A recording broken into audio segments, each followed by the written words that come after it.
Sākšu ar citātu no likumprojekta par grozījumiem Latvijas Republikas Satversmē un aicinu ikvienu no jums ieklausīties un aizdomāties par to, vai jūs spētu teikt šādus vārdus. Es, Jānis Upenieks, uzņemoties Saeimas deputāta amata pienākumus, Latvijas tautas priekšā zvēru būt uzticīgs Latvijai, stiprināt tās suverenitāti un kā latviešu, tā krievu valodas, kā vienīgās valsts valodas.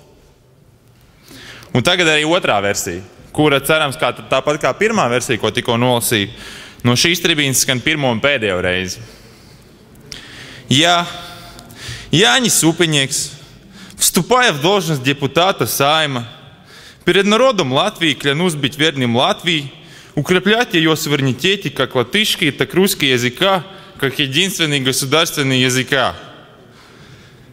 Es šāds zvērstu nekad nevarētu nodot, un ceru, ka tas nebūs jādara arī nevienam no jums. Jo Latvijā ir un būs tikai viena valsts valoda – latviešu. Jautājums ir vairāk nekā absurds, un diemžēl jāatzīst, ka mūsu kaimiņu valsts Igaunija kārtējo reizi ir mums solīta priekšā, jo tur vienkārši bez jebkādas auklēšanās. Šāds jautājums dienas kārtībā vienkārši nav. Gan Igaunijas prezidents, gan sabiedrība var nebaidoties izteikt savu viedokli par krievu valodu, pilnībā izslēdzot, ka tā varētu kļūt par otru valsts valodu.